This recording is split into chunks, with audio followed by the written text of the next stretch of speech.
Alors voilà, l'enregistrement est lancé. Donc Jean-Christophe, bienvenue sur cette chaîne. Je suis super contente de Merci. t'avoir aujourd'hui. Comme quoi, dans le confinement, il peut y avoir des jolies choses qui se passent.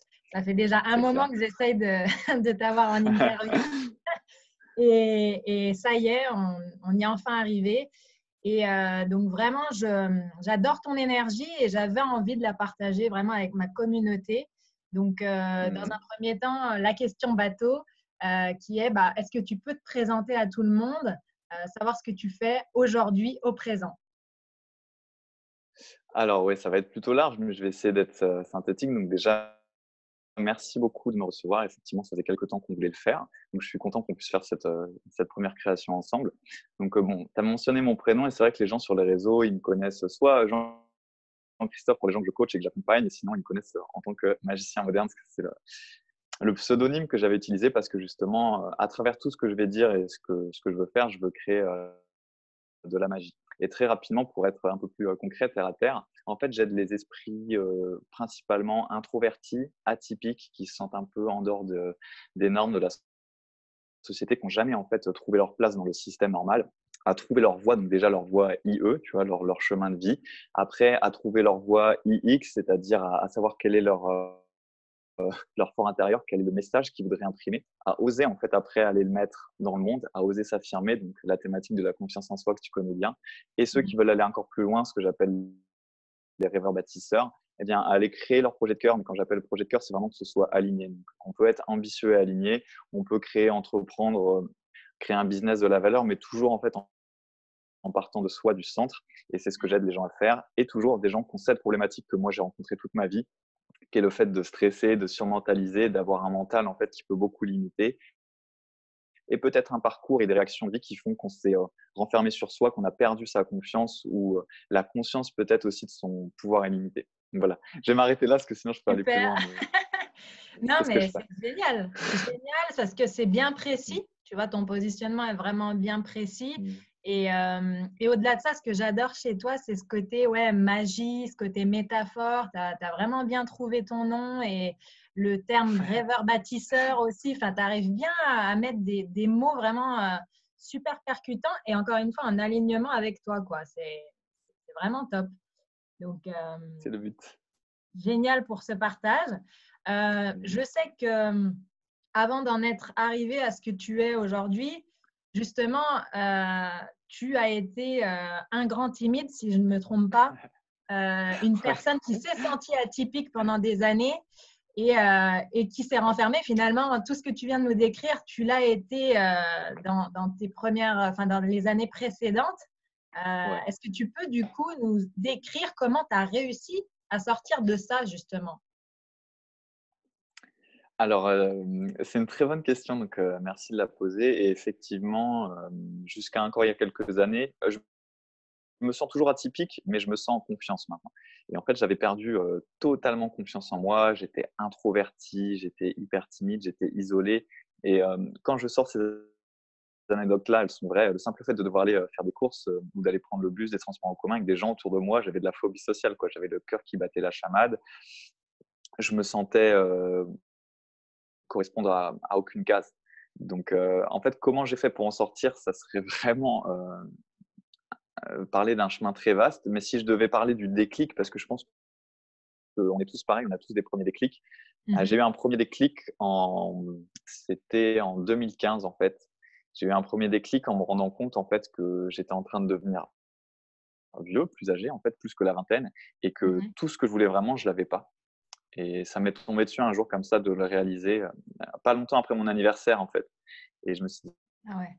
dit: «Waouh, mais en fait, qu'est-ce que je suis en train de faire de ma vie? Je suis en train de rater, je suis en train d'aller dans le mur juste parce que j'ai des phobies». Alors qu'au fond, j'avais des grands rêves, des choses comme ça. Et là, j'ai commencé vraiment à avoir un réveil brutal. Puis après, j'ai eu d'autres étapes. Il y a eu d'autres étapes dont je pourrais parler avec toi, mais c'est vraiment d'avoir eu un déclic un jour, de me dire que j'étais en train de foirer ma vie. D'accord, ouais. OK.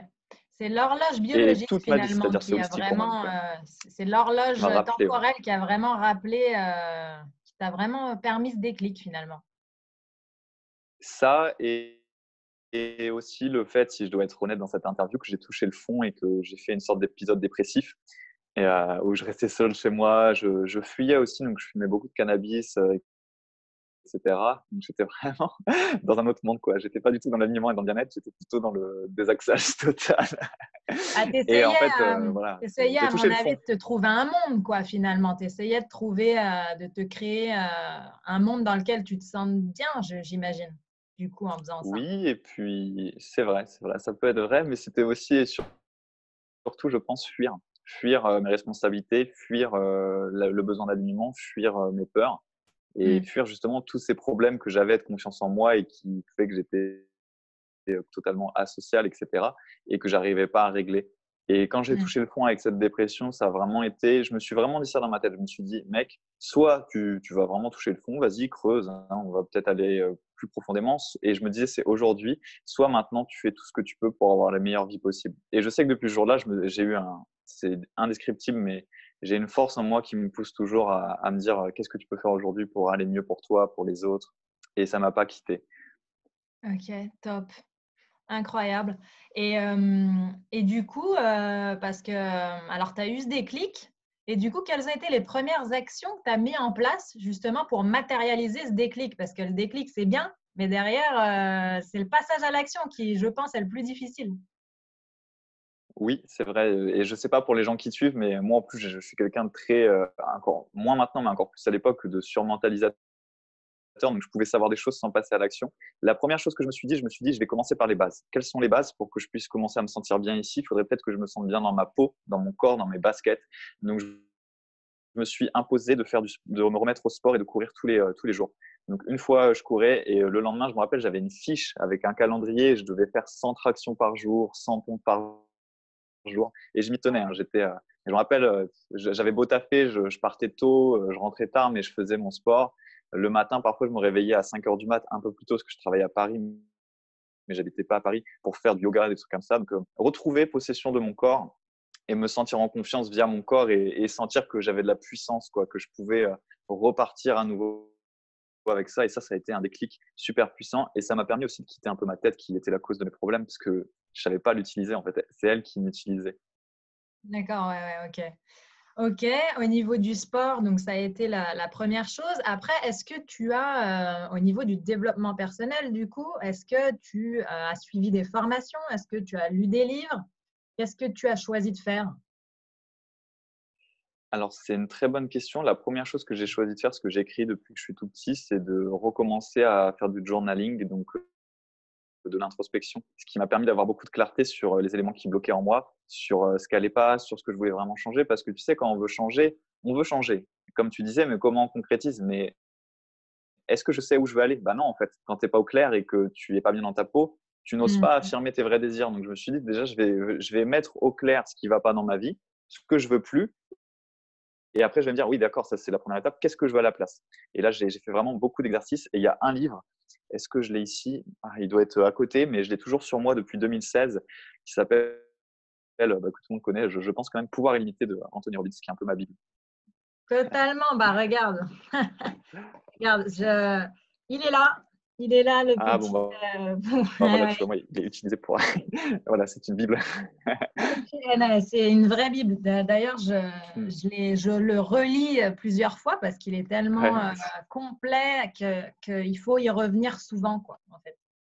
Hmm. Mais ok, génial. Donc finalement, tu as eu une phase donc, de reprise physique pour retrouver un peu cette puissance et te libérer, je pense, de ce côté mental que tu avais qui était omniprésent. Ensuite, tu as fait une introspection vraiment pour mettre à plat ta vie et remodéliser un petit peu comme tu la souhaiterais. Et ensuite, l'étape d'après, comment ça s'est passé?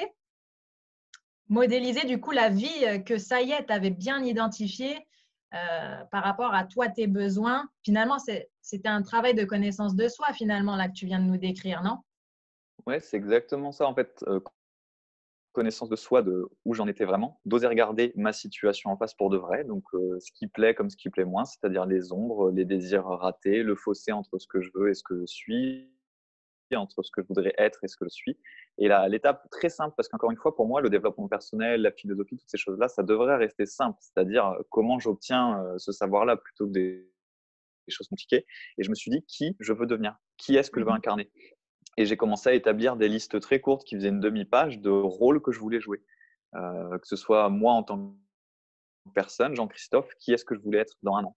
Qui est-ce que je voulais être en tant que, je dis une bêtise, que leader fédérateur ou des choses comme ça. Et j'ai commencé à dessiner en fait ma version de mon futur moi et ce que je voulais atteindre, c'est-à-dire être, faire avoir, qui je voulais être physiquement, qui je voulais être mentalement, en termes d'habitude aussi. Et j'ai commencé à changer tout ça pour devenir incarner ce que je voulais être au plus profond de moi et ce que je sentais, tu sais, on sent tous cette chose-là au fond de nous, qu'on a une puissance, qu'on a une lumière, qu'on a un pouvoir plus grand, qu'on pourrait être plus. Et je me suis dit, bah, comment je peux me rapprocher de ça? Mais après l'avoir, comme tu dis, clarifié et modélisé forcément des exemples aussi, que j'analysais beaucoup après. Génial. Waouh! En tout cas, dans tout ce que tu nous décris, on a l'impression que vraiment tu as réussi à te prendre en main seule. Et donc, du coup, je réitère la question, est-ce qu'à un moment donné, quand même, t'es adressé, je ne sais pas, à un coach ou tu as suivi une formation? Est-ce que tu as eu quand même des outils pour justement matérialiser tout ça? C'est une très bonne question et d'ailleurs, oui, n'hésite pas à me reposer des questions, à demander de préciser. Mais la question que tu poses, je trouve qu'elle est essentielle. Et pour moi, il n'y a pas de biais parce qu'on est tous les deux coachs. Mais c'est que j'ai eu un début de transformation qui a commencé par des prises de conscience par moi-même, par des livres. Après, j'ai acheté des formations. Mais le jour où mon évolution, au lieu de faire ça, et je changeais déjà, mais elle a fait ça, Mm. effectivement, c'est quand j'ai fait appel à un coach. C'était une coach. J'en avais vu plusieurs, hein, des thérapeutes, etc., qui commençaient à m'aider. Et j'ai vraiment vu la différence entre un thérapeute, un psychologue et coach qui te fait passer à l'action, qui te fait vraiment changer. C'est C'est moins ça. l'écoute que même s'il y a l'écoute on t'écoute pour te faire changer et pour t'aider à changer. Et là, j'ai eu des déclics énormes, énormes. Dont, si je devais te parler très rapidement du déclic number one que j'ai eu et qui a changé ma vie. Et je ne m'en rendais pas compte, je n'en avais pas conscience. Je croyais que ce n'était pas le cas quand on dit les gens qui ont le syndrome de la victime, que j'étais pour certaines portions de ma vie encore dans le syndrome de la victime et dans la posture de la victime. Et en une séance, elle m'en a fait sortir. Et je m'en rappellerai toujours parce que c'était en anglais, c'était en Irlande quand je travaillais là-bas. Et elle m'a demandé en gros si je voulais rester victime pour le reste de ma vie. Donc j'ai commencé à la regarder en mode choqué, en mode mais attends, je t'ai payé pour que tu m'aides. Et en fait, non, elle avait mis le doigt sur quelque chose et je me rendais compte que certaines choses, j'étais encore content de pouvoir m'en plaindre Ouais. plutôt que de pouvoir prendre la responsabilité de toute ma vie. Même quand c'est pas totalement moi, je me disais oui, mais bon, ma vie c'est moi, donc autant que je prenne le contrôle. Comme ça, je fais tout ce que je peux pour changer. Et là, ça a Mm. été le, le déclic mental suprême, mais que je n'aurais jamais pu avoir pour suivre ta question et pour aller en profondeur là-dessus sans un regard extérieur. Les livres et tout, c'était bien, mais là, il m'a fallu un miroir humain, on va Mm. dire quoi. Et donc, du coup, tu confirmes que finalement, le coaching, finalement, le bon coach, il n'est pas que dans l'écoute et la bienveillance et l'empathie, il est surtout dans l'écoute pour peut-être identifier aussi des choses qui ne sont pas forcément agréables à entendre finalement. Pas joli, joli. Alors là, oui, je te confirme totalement. Et pour moi, un bon coach, au-delà d'être bienveillant et de créer un espace de sécurité d'écoute, ce qui est la première étape, c'est normal, avant d'aider quelqu'un, on le comprend dans son monde, dans son histoire. Mais c'est ce terme que je ne sais pas s'il existe, mais moi, c'est ce que j'essaie de pratiquer avec les gens que j'accompagne, c'est la dureté bienveillante.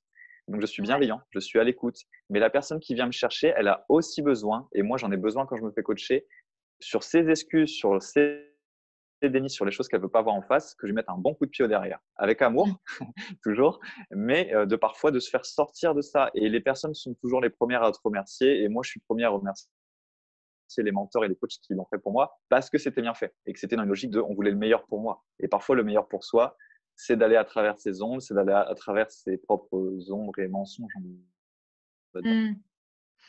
D'accord, ouais, ok, génial. En tout cas, c'est Donc, comme ça que je le vois, quoi. non, mais oui, moi aussi, c'est pour ça que je voulais avoir aussi ta confirmation parce que j'avais une discussion il y a quelques jours avec un autre coach justement où on se disait, mais il y a tellement de coachs aujourd'hui qui sont trop dans la bienveillance, c'est-à-dire ils veulent trop aider la personne, entre guillemets, ça part d'une bonne intention, tu vois, mais qu'au final, ils n'osent pas froisser ou ils n'osent pas dire la chose parce que peut-être que ça sera mal vu, peut-être que le client, ça ne va pas lui plaire, peut-être qu'il va arrêter de travailler avec moi, etc. Mais au final, c'est quand même notre rôle. Je ne sais pas ce que tu en penses. Bah, je pense que c'est notre rôle, surtout que quelqu'un, moi je respecte, parce que je respecte ma propre démarche autant que celles qui la font et que quelqu'un qui paye, qui met de l'argent pour son développement personnel, pour aller au-delà d'un problème, c'est-à-dire qu'il a envie au fond de lui. Et que aussi, s'il s'en remet à quelqu'un d'extérieur, c'est peut-être aussi qu'il attend que la personne fasse ses pas que lui ne sait pas faire. Et parfois, ce pas que la personne ne sait pas faire, c'est justement d'aller mettre le nez. Encore ce matin, j'ai eu une session avec quelqu'un qui est une personne géniale, mais elle me l'a bien dit à la fin. Heureusement que tu m'aides à aller voir ces choses-là. C'est tellement inconfortable que tout seul, j'y suis pas allé depuis des années. Et là, en quelques séances, on a déjà débloqué des choses énormes. Et je Mm. pense que c'est aussi normal de le faire. Et je vais me permettre de le dire parce que je suis toujours honnête dans ce que je pense. J'adore le développement personnel. Je trouve que la positivité, c'est génial. Mais j'aime pas, j'ai horreur du déni humain et j'ai horreur aussi de la fausse positivité. C'est-à-dire quand on devient trop namasté, gratitude, alors que j'adore, hein, je fais de la méditation, je donne tout le temps ma gratitude à l'univers, mais qu'il y a aussi des fois, il faut être réel. Et le réel, Mm. c'est que la vie, c'est de la dualité. Il y a de l'ombre, il y a de la lumière, et il n'y a pas que du positif. Et que moi, je peux te le dire, dans ma vie, beaucoup du positif vient du fait d'avoir traversé le négatif. Donc en fait, pour Mm. moi, on ne peut pas le nier, c'est ensemble, quoi. Tu peux pas être que positif, ça ne marche pas comme ça. Enfin, c'est ce que je pense. Ouais, ouais, c'est ça, c'est Ce n'est que que ma vision. finalement, le monde est équilibré. Donc, forcément, oui, si tu as vécu beaucoup de noir, derrière, ça se rééquilibre. Normalement, tu as de la lumière et tu arrives à une courbe régulière, si tu veux. Enfin, moi, j'aime bien dire à chaque fois que le monde est équilibré. Il n'y a pas plus de mal, pas plus de bien, en fait. C'est à chaque fois le but. Tu vois, la confiance en soi, je dis toujours, la confiance en soi, c'est pas on l'a ou on l'a pas, c'est plus euh, la préserver au maximum pour qu'elle soit la plus régulière possible, qu'elle flanche pas à chaque épreuve, si tu veux. Parce qu'un manque de confiance en soi, je ne sais pas ce que tu en penses, mais pour moi, ça vient d'épreuves qu'on n'arrive pas forcément à surpasser, qui s'accumulent. Et c'est là où vraiment le but, c'est de garder la courbe équilibrée quoi, le plus régulièrement possible, au final. Bah, c'est vrai que c'est super différent de l'estime de soi qui est quelque chose qui a été ancré en nous par notre enfance, alors que la confiance en soi, comme tu le dis, en fait, déjà, pour moi, c'est jamais acquis. C'est pour ça qu'il faut faire attention, il faut continuer de se bâtir des belles expériences et c'est une construction. Donc, effectivement, tu peux même partir. Il y a des gens comme ça, ils ont 18 ans, ils sont bien, puis à 25 ans, tu les retrouves. C'est un peu mon cas. Moi, j'étais quand même plutôt hyperactif tout jeune et je me suis retrouvé timoré parce que j'ai déconstruit. Mm. Donc, c'est tout cet art qu'on a de pouvoir choisir notre réalité, de se dire est-ce que je me focus sur ce qui va pas, du coup je bâtis de plus en plus un manque de confiance en moi, du coup d'être comme ça fait ça, ou alors je me focus que sur mes petites victoires, que sur ce que je veux, que sur les petites choses positives, tout en étant concret, hein, et que là du coup soit je fais ça, soit même je peux augmenter un petit peu et je continue de bâtir. Mais pour moi c'est vraiment une construction comme un mur de pierre, quoi, et que du coup il Mm. faut avoir en tête, en conscience pour être sûr de pouvoir le bâtir et de se rendre compte que euh, autant qu'on fait des choix dans la vie concrète, ce qu'on choisit de penser, ce qu'on va choisir de Mm. ressentir, quels souvenirs on va faire tourner en boucle en nous, même si on s'en rend pas compte, ça peut être un choix, ça peut devenir un choix. Moi, j'aime bien cette idée et je le fais pour moi et je le fais pour les gens, de se créer des ancrages, des talismans et de catalyser des expériences ultra positives qui vont te donner le feu, te faire sentir bien, fier de toi et d'aller souvent les chercher, quoi. Parce que dans la vie, comme tu dis, on vit plein de choses en même temps, mais autant pouvoir se focaliser sur ce qui nous apporte la confiance, ce qui nous apporte la confiance, en fait, tout simplement le fait de se sentir capable. Et ça, Ouais, c'est vrai que c'est un art, quoi, et ça se travaille, c'est un processus. c'est clair, Je sais c'est pas clair. si je réponds à ta question, hein. Ah non, non, Mais non, c'était même pas une question, c'était un échange d'accord, une d'idées, réflexion. tu vois, Ouais. entre coachs, quoi. Parce qu'encore une fois, on est coach, mais on a peut-être des approches, et certainement même, et c'est ça qui fait la diversité, la La magie. richesse Ouais. voilà, du coaching, c'est on a des façons de faire peut-être différentes, même des visions différentes de la Ah, c'est confiance en sûr. soi. Donc, c'était ça, c'était plus dans l'échange. Mais du coup, on va revenir à toi, puisque tu nous disais que oui, tu étais arrivé à un déclic par une coach où tu étais encore en Irlande en train de travailler. Du coup, Oui. quand est-ce qu'est arrivé finalement le moment où tu t'es dit, OK, je travaille plus à droite à gauche. Enfin, j'imagine qu'en Irlande, tu n'étais pas encore coach. Aussi. Alors, en fait, je travaillais pour un entrepreneur et j'avais un statut de sole trader qui est un peu une sorte de statut auto-entrepreneur en France, qui faisait que je coachais même des coachs déjà à l'époque sur leur marketing, parce que j'étais passionné de ça, sur leur positionnement, leur communication. Et il se veut que je coachais des gens comme ça et je me disais, ouais, c'est super cool leur métier, ils aident des humains, c'est génial. Donc, je le faisais sur le côté, on va dire. Sur le côté marketing, tu le faisais au début en Irlande, c'est ça? Positionnement, ouais, je les aidais parce que je travaillais là-dedans. Moi, à la base, j'ai une formation en commerce, donc je les aidais vraiment à savoir se positionner et à faire ressortir toutes leurs valeurs, mais dans un langage compris par les autres et à bien se positionner. Donc, en fait, je le faisais en à côté, quoi, en plus, parce que ça me passionnait. D'accord. Mais alors, à quel moment tu as commencé à être coach, à mettre en place ton projet vraiment d'être ton propre patron, de devenir coach, de contribuer? Alors, il y a plusieurs étapes. J'ai commencé le compte Magicien Moderne il y a 2 ans, tout pile à peu près, il y a 2 ans, il y a 2-3 jours. Et au début, c'était vraiment juste pour le partage, juste pour apporter énormément de valeur en tant que messager, avant d'être coach ou quoi que ce soit. Et 1 an après, je suis devenu coach. Si tu veux savoir le déclic, c'est qu'en fait, j'ai eu la chance énorme parce que je le recherchais aussi de travailler quand même pour des entrepreneurs assez inspirants, plusieurs, que ce soit en France ou à l'étranger. Et du coup, ils m'ont donné cette fibre-là, j'ai pu toucher à tout, à vraiment à tout, gestion des stocks, achats. Et en fait, parfois aussi à de la gestion d'équipe. Et à chaque fois, ce qui me motivait vraiment au final de tout ça, c'était la vision, la valeur ajoutée qu'on pouvait transmettre à travers les services et l'humain. Et un jour, je me suis dit, mais en fait, c'est quand même ça que je voudrais faire et je savais que je deviendrais indépendant. Entre ça, j'ai aussi fait beaucoup de petits boulots parce que justement, je trouvais pas ma voie et au bout d'un an, je m'épuisais un peu dans les boulots dans le sens où les patrons, ils voulaient même me faire monter, ils voulaient me prendre avec eux dans le projet. Mais moi, en fait, je me disais, il y a un truc qui va pas, je me sens pas à ma place. Et je chantais un Mmh. appel intérieur d'autre chose. Donc j'essayais. Entre-temps, parfois, je trouvais pas. Donc j'ai fait des petits boulots, préparation de commandes, de l'intérim. Et en fait, en Irlande, justement, en quittant cet entrepreneur au bout d'un an, je me suis dit, qu'est-ce que je fais? Est-ce que je me lance ou pas? Et je me suis dit, ah, mais si je me lance maintenant, j'ai rien, donc je veux quand même m'assurer financièrement. Et je suis allé travailler toujours en Irlande dans un call center pour Airbnb. Mmh. Et ça a été le plus gros déclic. J'avais déjà fait des boulots durs en usine, tu vois, mais là, c'était vraiment humain. Donc, par contre, ça m'a passionné parce qu'en fait, c'était comment calmer des humains qui t'appellent super vénère toute la journée. Et j'ai C'est clair. adoré. Et j'étais le meilleur dans mon équipe, tu vois. J'adorais. Mais je me suis dit, attends, mais en fait, la vie m'a montré à travers ce job-là qui avait beaucoup moins de sens que les autres au final que moi j'avais besoin de sens, que moi j'avais besoin d'être libre, que j'avais besoin d'être autonome. Et en fait, j'ai juste eu le déclic de me dire plus jamais. En fait, plus jamais quelqu'un décidera à ma place ce que je dois faire ou pas. Et du coup, après, j'ai quitté le truc. Tout le monde m'a dit, mais t'es fou, t'as pas vraiment de plan et tout. J'ai dit, je m'en fous. Je me lance maintenant, c'est fini. Et du coup, voilà. Après, je me suis lancé. Génial. C'était pas Téléperformance, le call center pour lequel tu as travaillé? Téléperformance? Euh, Pas du tout, pas du tout. C'est une entreprise, j'allais dire irlandaise, j'en sais rien. Mais non, non, c'est pas Téléperformance. Parce qu'au Portugal, il y a pas mal de call centers aussi comme ça qui font pour D'accord. Netflix, Airbnb, un peu toutes les grosses marques qu'on connaît.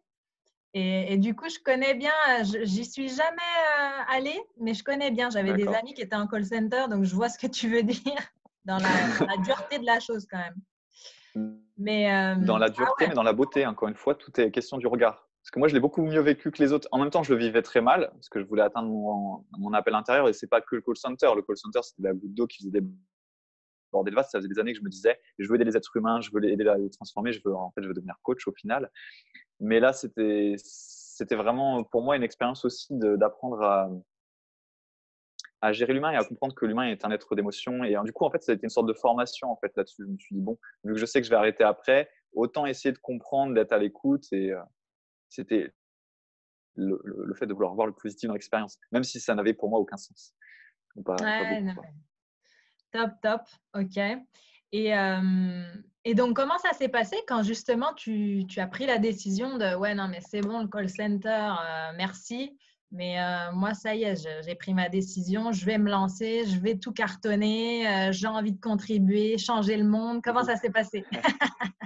Je suis parti comme ça, youhou, je suis un super héros.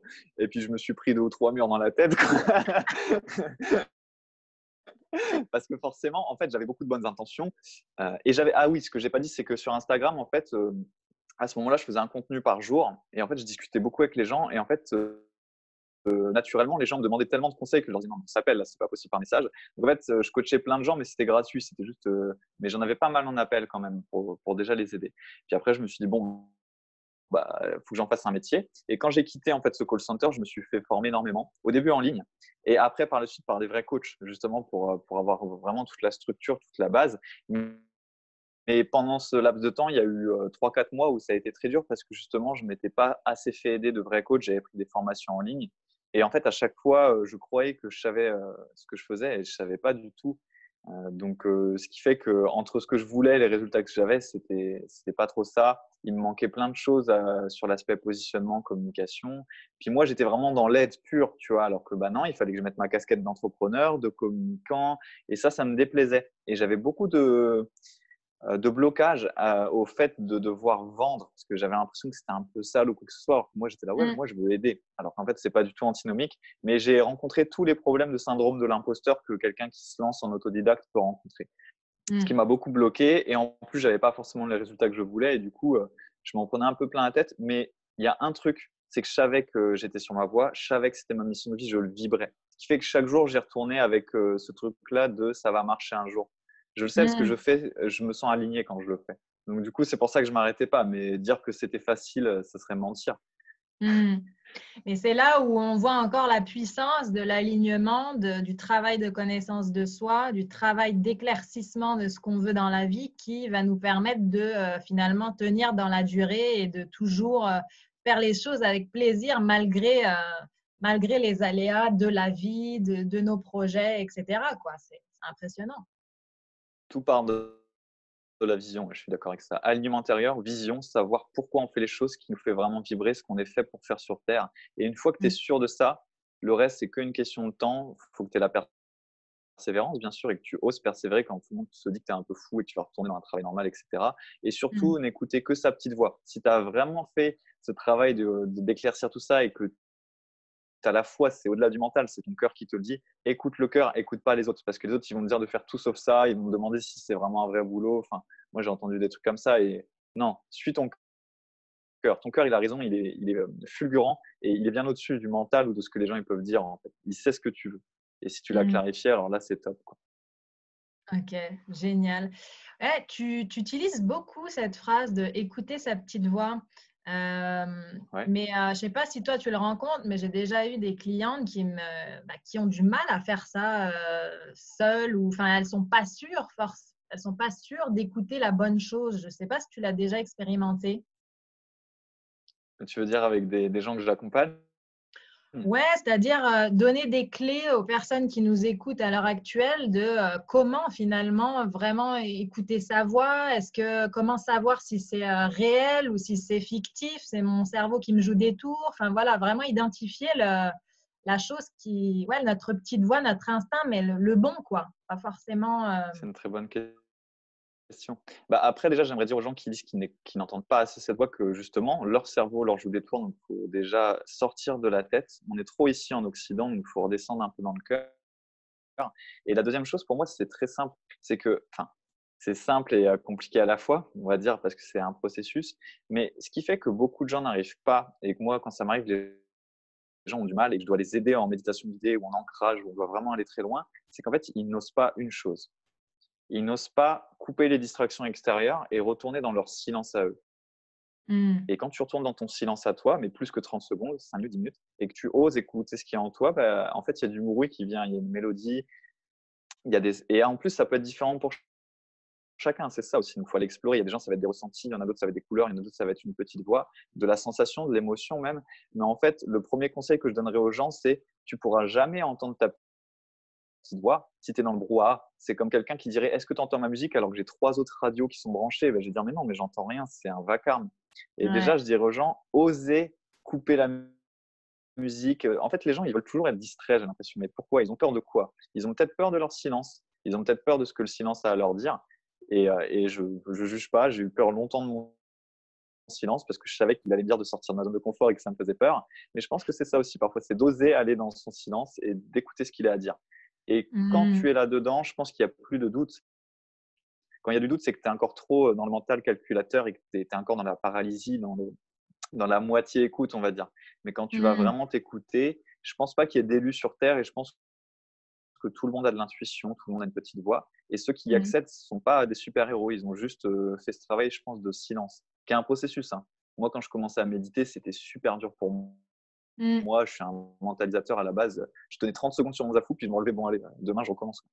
Mmh. C'est Ah, ce mais que je je dirais t'avoue, là-dessus, en tout cas. c'est super intéressant parce que, tu vois, même moi, encore à l'heure actuelle, j'ai l'impression de peut-être encore trop mentaliser, tu vois. Tu vois, c'est intéressant parce que quand tu dis qu'on est beaucoup ici, qu'il faut revenir au cœur, finalement, c'est quoi justement le process ou le secret de démentaliser au final, de vraiment lâcher, là, de lâcher tout ce que tu disais, les calculs, la réflexion. C'est quoi le process de lâcher? C'est que par la méditation et ce genre de pratique? J'adore ta question parce que c'est un le questionnement de ma vie, c'est que je reste un surmentalisateur et j'ai des périodes de mes journées, chaque jour, je dis tiens, où je retourne à ça justement. Donc, ce sujet-là, moi, il n'est pas fini pour moi. C'est une spirale, Ouais, bien sûr, moi donc on devient aussi. mais comme un escalier, mais je suis toujours un surmentalisateur. Je dirais juste que c'est comprendre qu'au-delà de notre tête, où on est tout le temps, on croit qu'on doit tout faire avec notre tête, on a un corps. Est-ce qu'on ressent notre corps? Est-ce qu'on ressent nos pieds? Est-ce qu'on ressent nos mains? Est-ce qu'on retourne déjà au corps sans Mmh. penser?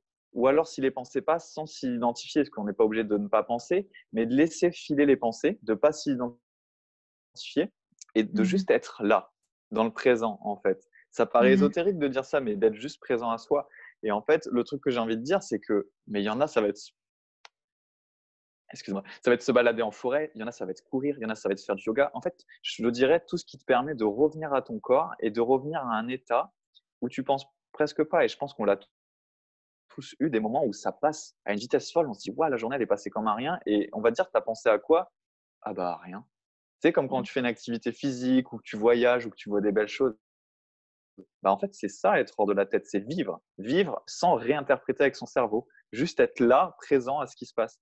Et après, je suis d'accord, ça peut être super galère. Parce que quand on a le mental qui adore chercher, analyser, comprendre, mais parfois, c'est justement se couper de cette volonté de tout comprendre. Parfois, il n'y a pas Ouais, à comprendre, il y a à vivre. Mais ouais, c'est compliqué pour nous. ouais. C'est super, franchement, c'est super intéressant ce sujet. Tu vois, depuis le confinement, encore une fois, il se passe des Ouais. choses incroyables parce que bah, depuis le début du confinement, moi, j'arrête pas vraiment de me rapprocher de ces sujets-là un peu plus spirituels parce que pour le coup, ben, je suis très dans l'action, moi, en fait. Hein. La confiance en soi, pour moi, c'est ce qu'on a dit, hein, c'est de la construction, c'est de l'action, de la réflexion.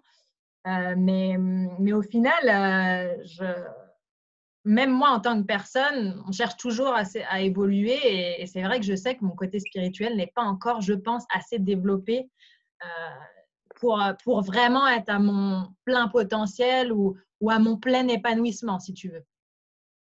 D'accord, bah ça c'est une belle réalisation, mais c'est vrai que de toute façon, tout est voie du milieu. Hein. Moi, je me suis souvent dit dans ma vie que j'étais un peu trop, quand je dis les rêveurs bâtisseurs, j'étais un peu trop rêveur. Donc, j'avais un monde intérieur et une spiritualité très développée, mais au final, on est sur Terre. Donc, au bout d'un moment, je me disais, mais non, tu n'es même pas spirituel comme tu le crois, vu que, enfin, en parlant de moi, tu ne matérialises pas, tu concrétises pas. Et justement, les Mm. gens plus dans l'action me disaient, c'est bien beau, mais t'en es où? J'ai même un pote c'est sa phrase favorite, concrètement, il se passe quoi en fait? Donc, je pense que Ouais. c'est vraiment d'aller à la jonction. Et moi, ça me passionne. Ça me passionne d'être entre le matériel, le spirituel, le cœur, la tête, parce que les deux servent, aucun n'est mauvais. Tu vois, Mm. tout est outil et c'est comment c'est utilisé en Mm. conscience. Et que là, si tu arrives à parvenir à un équilibre et surtout à faire jouer ces forces naturelles pour toi, pour ta vie, et là, ça devient génial. Mais non, ça Ouais, se fait pas en un jour et ça devient il faut magique. s'affiner, quoi. C'est Ouais. ça. Super. Donc, pour revenir à ton petit parcours ou à ton beau parcours plutôt, je dirais donc au final, tu as pu du coup te faire aider après sur le côté projet, sur le côté marketing. Et donc, c'est ça qui t'a permis de vraiment commencer à en vivre, si j'ai bien compris. Oui, et je dirais que la plus grosse aide extérieure qui m'a permis d'en vivre, au-delà du marketing ou quoi que ce soit que je connaissais déjà, c'est parce qu'on en revient toujours à la même chose. Un entrepreneur, une entreprise, à la base, c'est des humains, c'est de me débloquer. Sentiment de ne pas être légitime, syndrome de l'imposteur, croyances limitantes liées à l'argent, à ce que je pouvais recevoir. Et en fait, mon marketing, il était presque déjà OK en tant que tel, Ah la ouais. technique, on va dire. C'est juste que j'avais plein de freins, plein de blocages intérieurs que je ne m'expliquais pas. Et en fait, mes résultats étaient le reflet de ces freins que je me mettais. Il y a même des fois où je commençais à évoluer et puis, wow, inconsciemment, hein, mais c'était trop pour moi. Donc, du coup, il fallait forcément que je me freine un peu, que j'ai peur, etc. Et du coup, je dirais que tout projet passe par soi-même. Et qu'en fait, Mm. tant qu'on a des blocages, tant qu'on a des choses qui ne sont pas éludées par rapport à notre passé, à ce qu'on a cru possible, pas possible, à ce qui est sale, ce qui n'est pas sale, et ben en fait, ça va bloquer notre projet. Et que le marketing, la communication, tout ça, c'est un peu comme un iceberg, ça vient tout en haut, mais la base qui est sous l'eau, ce que personne ne voit, c'est que les gens qui réussissent bien ont tous travaillé en fait sur leur monde intérieur, vraiment sur eux-mêmes. Et il n'y a pas longtemps, j'étais à un séminaire de mon mentor et il l'a dit. Et c'est vrai que beaucoup de gens qui étaient dans la salle qui ont aussi un beau succès, qui sont vraiment, qui ont des beaux succès alignés, encore une fois, ils l'ont validé. C'est la base d'un entrepreneur justement qui réussit et qui est heureux, épanoui, c'est la connaissance de soi, en fait. Mais la Ouais. connaissance de soi aussi dans ses blocages, dans ses ombres et ce qu'on doit travailler pour évoluer. Et moi, je sais que c'est un sujet, l'introspection, je trouve ça juste Mm. magnifique. Moi aussi, j'adore. J'adore. Mais alors, si je peux me permettre, c'est qui ton mentor? C'est un monsieur génial que je conseille à tout le monde d'aller voir, qui s'appelle Johan Yangting. Ah, mais je le connais. Ah ouais, c'est lui? Ah, génial. Ce Ok. monsieur est vraiment très fort. Ouais, je l'ai connu il n'y a pas très longtemps, je dois avouer. Donc, je ne sais pas trop ce qu'il fait.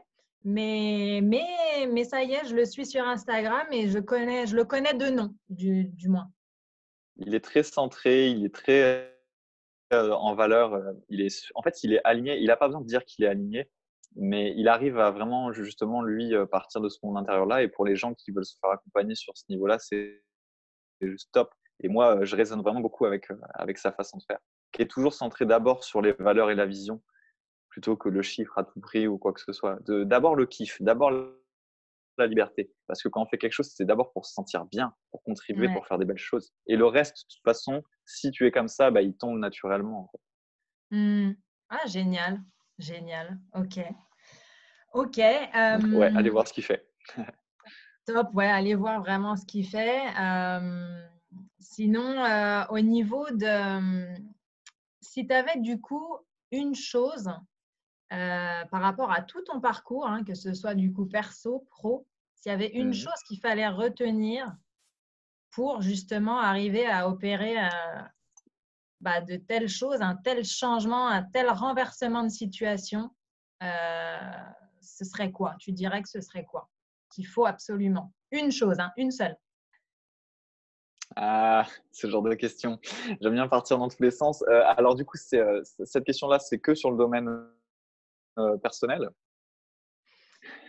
J'aurais dit perso et pro, mais si tu veux faire la différence entre perso et pro, ok. Non, bah vas-y, on va tout mêler et je vais répondre par une chose qui après peut découler en d'autres choses, mais qui est pour moi centrale et qu'en fait qui a été le déclic perso-pro. Oser être vraiment soi, tout Hmm. simplement. Oser être vraiment soi, c'est-à-dire son vrai soi, ses vrais désirs, ses vraies envies, son vrai potentiel et oser, une fois qu'on est dans le monde, dire bah ça c'est moi en fait. Donc si ça te plaît, bienvenue, et si ça te plaît pas, bah, il y a plein d'autres êtres humains et je m'en sens pas mal parce que moi je suis moi. Et c'est Hmm. vraiment ça, en fait, tout le parcours, je pourrais dire plein d'autres choses, mais en fait, c'est oser s'affranchir, Hmm. oser se libérer, oser être son vrai soi, quoi. Hmm. Ouais, et moi, ce que j'aime bien dire justement à mes clientes, c'est que finalement, oser être soi, c'est dur parce qu'on a peur d'être rejeté ou parce qu'on a peur de ne plus faire partie d'un groupe ou d'une Et certaine ouais, communauté. sentiment d'appartenance. Et au final, en fait, ce que je leur dis, c'est est-ce que aujourd'hui vos relations, elles vous conviennent? Est-ce que vous vous sentez en sécurité? Est-ce que vous pensez que si demain il vous arrive quelque chose, vous pouvez compter sur ces personnes? Et là, généralement, Je te laisse deviner la réponse. Là, généralement, c'est souvent non, j'ai pas vraiment l'impression de pouvoir compter, c'est vrai, sur les autres si demain il m'arrivait quelque chose. Et c'est là que je leur dis, bah, vous voyez, finalement, le fait d'être soi, c'est ce qui va vous garantir davantage, justement, d'avoir des personnes qui vibrent avec vous. Comme tu disais tout à l'heure, toi, tu vibres avec Joanne. Euh, et le fait d'être soi, c'est s'entourer de personnes qui vibrent avec nous et qui ont un vrai intérêt envers nous, en fait. Et pas de la fioriture ou de l'illusion autour, justement, Ouais, de d'une masque à personne qu'on masque, se quoi. crée. Ouais, voilà. C'est clair. Donc, C'est clair, donc, bah, je suis totalement d'accord avec ce que tu dis et je rajouterais juste une chose, c'est toute la différence. Et pareil, hein, je suis tombé dans le piège et j'ai été comme ça, donc c'est pas un jugement, c'est vraiment un retour d'expérience. Toute la différence entre vouloir être gentil et vouloir être vrai. Et en fait, ce que tu dis, c'est exactement ça. Quand tu commences à être vrai, c'est une sélection naturelle magique. Parce que les gens qui sont là pour ton masque, qui sont pas là pour toi, ça te rend pas super heureux. Quand tu commences à être toi, les gens qui ne t'aiment pas, mais pour ta vraie personnalité s'écartent, tu crées un vide. Et qui vient? Les gens qui t'aiment pour qui tu es vraiment. Donc en c'est ça. fait, ça coûte juste cette peur d'être en non-appartenance parce que le moment où tu vas faire le changement, ah bah oui, il va y avoir un vrai vide. Mais il faut l'accepter. Même moi, dans ma vie, j'ai dû le faire, hein. Il y a des moments, tu évolues, les gens n'évoluent pas, ça ne te convient pas. Tu restes vrai, tu expliques les choses, mais ça te redirige vers d'autres personnes. Mais il y a un temps de latence où il faut savoir aussi se dire, bah, parfois, je vais me retrouver un peu plus seul. Le temps de réattirer à moi des énergies qui me correspondent. Parce que c'est ça, en fait, au final, des énergies qui me correspondent plus. Donc, ça demande un tout petit peu de courage, on va dire, quand même. Ah, c'est ça, en fait, c'est le courage, on va dire, comme le courage de passer à l'action, mais derrière, c'est pour le meilleur, quoi. Derrière, c'est, comme tu dis, ça fait une sélection magique et c'est juste C'est à long magique. terme, c'est beaucoup plus source de bonheur que Puis là, ça à l'heure amène des personnes actuelle, la magiques. fuite. Comment? Et ça Ça amène des amène personnes des personnes magiques. magiques. Les Ouais, meilleures rencontres, c'est comme ça, hein. c'est ça, c'est ça. Et Jean-Christophe, j'avais une question plutôt challengeante. Ouais, parce que moi, je suis une Ah, vas-y. challengeuse, tu vois, on n'est pas sur Ouais, Challenge ta ouais. vie pour rien. Vas-y, vas-y. Alors moi, j'ai rencontré aussi ces cas-là de personnes qui… qu'est-ce que tu dirais à des personnes justement aujourd'hui timides, introverties, un peu en retrait, qui te diraient non mais moi de toute façon le développement personnel, la confiance en soi, être soi-même machin, bof, de toute façon moi ça me va très bien d'être timide dans mon coin, d'être au calme, je suis très bien comme ça. Tu leur dirais quoi? Tu creuserais comment, en fait, on va dire? Alors, ça dépend de ce que je sentais de la personne et de comment elle le dit, parce que ce truc du oui, mais moi je suis un solitaire, c'est pour se cacher. Mais si c'est vraiment une question générale, je leur demanderai juste une chose. Je leur dirais, est-ce que tu es vraiment heureux dans ta vie? Est-ce que dans chaque département de ta vie, que ce soit sentimental, financier, tout ce qui peut en fait apporter le bonheur, est-ce que tu es vraiment satisfait? Mmh. Et si c'est non ou si c'est un blanc, bon, bah, c'est qu'il y a quelque chose qui ne va pas. Et pour moi, il y a deux choses. Moi, je suis un introverti. J'adore être seul, mais je ne peux pas vivre seul. Et à un moment de ma vie, j'étais asocial et hyper timide, ce qui fait que justement, j'étais solitaire. Et parfois, je disais cette phrase. C'est pour ça que ça me fait rire. Mais en fait, c'était pour me cacher que en fait, ça n'allait pas. Mais si quelqu'un à ce moment-là m'avait dit, mais en fait, tu es vraiment heureux ou pas dans ta vie? Là, je pense que ma phrase, même mon visage, tout serait devenu un peu, enfin, je me serais démonté parce que non, j'étais pas heureux. Et c'est toujours en Mmh. revenir au fondamental, en fait. Est-ce que tu es bien dans ta vie? Est-ce que tu es bien dans ta peau? Et ça, Ouais, on peut pas mentir à des questions comme ça. Ou on peut mentir aux autres, mais pas à soi-même. c'est ça, c'est ça. Ah, puissant. Sans Bonne, juger, hein. Sans franchement, juger.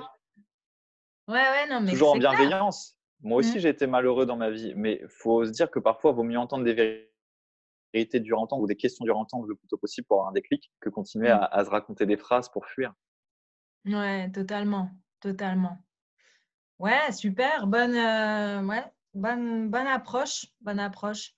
Et donc, du coup, à ces personnes, on va dire, qui par contre auraient vraiment la volonté justement de prendre leur vie en main comme toi tu l'as fait, tu leur dirais quoi en fait? Parce que ces personnes-là, elles seraient peut-être en train de dire, OK, moi aussi j'ai envie de faire pareil, mais bon, ça fait déjà un moment que j'essaye ou tu vois, ce genre de choses, tu leur répondrais quoi? Alors, c'est à la fois une bonne question et une question que je peux pas répondre, juste en disant: «C'est ça que je dirais».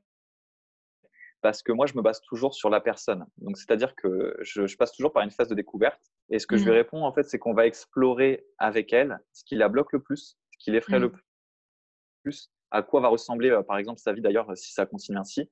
Et après, en fait, je lui montre à quoi va ressembler sa vie dans 6 mois, dans 1 an, si ça continue ainsi. Donc, je pars toujours du problème de la personne et au final, si je devais résumer, je lui dis et on fait tout le tableau, hein, donc cette fois-ci, elle peut plus fuir. Je lui mets tout ce qui va pas et je lui dis: «Est-ce que c'est vraiment ça que tu veux? Est-ce que tu veux aller dans cette direction, sachant que ça va s'amplifier? Est-ce que tu veux vivre une vie comme ça?» On va aussi voir tout ce qu'elle voudrait vraiment, ses vrais désirs et je mets les 2 et je dis: «Tu veux ça ou tu veux ça?» Un peu comme dans Matrix quoi, la pilule rouge, la pilule bleue et Ouais. généralement, les gens quand ils ont ce tableau, parce que je dresse vraiment le tableau, complètement, ils sont là comme moi, on a pu me le faire.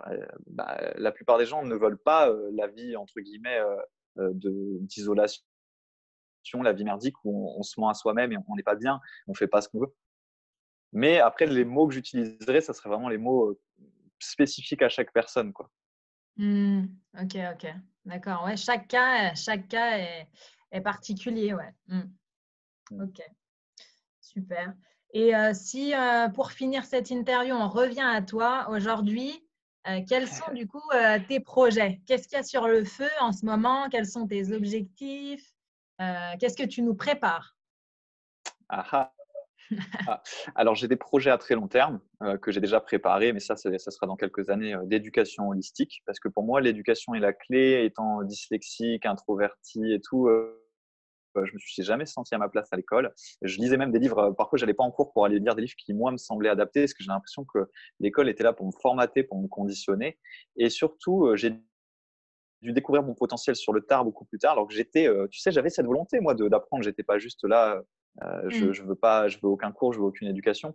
Mais l'éducation, je me suis rendu compte que c'était soit tu es un cube et tu rentres dans le cube, soit en fait tu sers à rien et tu es mis sur le côté. Et du coup, pour moi, ça, l'éducation holistique, c'est vraiment quelque chose qui me porte beaucoup et de jouer un rôle, dans l'éducation des jeunes, dans leur permettre justement de trouver leur voie, leur alignement, ce qui fait sens pour eux très tôt dans la vie. Donc ça, c'est un projet long terme. Là, je viens de faire une mise à jour de ce que je fais. Donc maintenant, je m'axe vraiment sur les profils de rêveurs bâtisseurs. Donc en accompagnement et aussi en mentorat parce que tu sais, coaching, c'est une approche encore différente et le mentorat, je peux me permettre de conseiller, je peux me permettre d'englober la personne et je me suis vraiment focus sur ça sur 4 niveaux en fait. Parce qu'il y a des gens, ils sont au tout début, trouver la voie, il y en a, il faut affirmer la voie, mais il y a encore le problème de légitimité. Après, bah, il y a le travail quand même sur le business, mais qui doit être aligné, le travail sur les désirs, mais qui soit aligné. Puis après, le travail en dehors de l'eau, quand on est sur la pointe émergée de l'iceberg.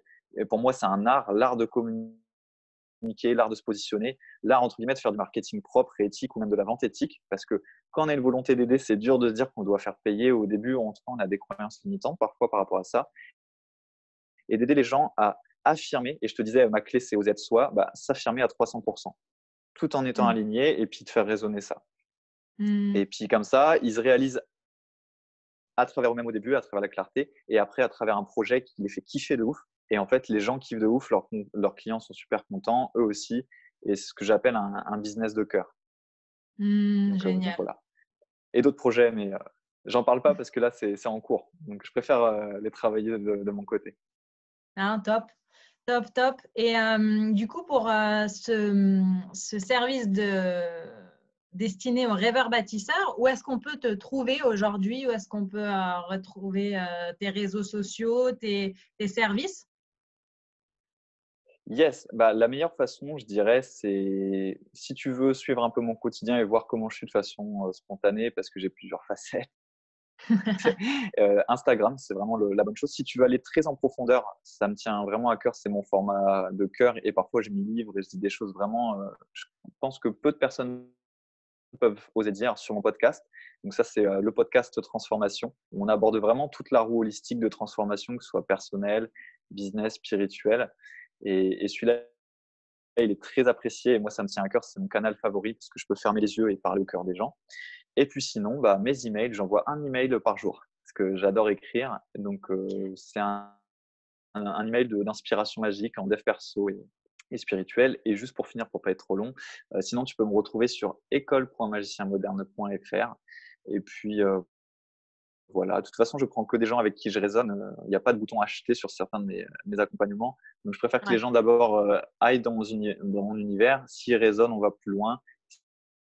S'ils ne résonnent pas, bah, qu'ils aillent vers d'autres endroits parce qu'il y en a pour tout le monde dans ce domaine du coaching. C'est clair, c'est clair. Voilà, Top. en étant synthétique. Top, top. Bah, écoute, merci beaucoup, Jean-Christophe. Vraiment, c'était waouh, c'était Merci beaucoup à inspirant. toi. J'ai adoré tes questions. Bah, écoute, avec grand plaisir. Moi, j'ai été vraiment inspirée, quoi. J'avais envie d'en savoir plus aussi sur toi. J'en ai profité. Et, Ok. et voilà, si tu as une dernière chose à dire avant qu'on coupe, avec grand plaisir. Sinon,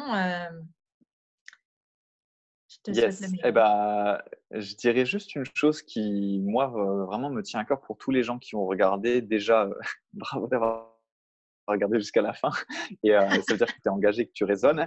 Et surtout, en fait, je te dirais une chose, c'est que on peut tout faire, on peut tout réussir dans la vie. J'étais vraiment à un moment de ma vie où je pensais que j'allais rater ma vie. Je suis resté, par exemple, s'il faut le dire, vierge jusqu'à 25 ans. Enfin bref, j'étais totalement hors société, hors rêve, hors moi. Et un Hmm. jour, j'ai pris une décision et un jour, je me suis repris en main. Et est-ce que ça a été facile? Non. Mais vu que j'ai eu cette persévérance de petit pas par petit pas tous les jours, toujours en me reconnectant à mon cœur, à ma foi, et ben, ça a fini par payer.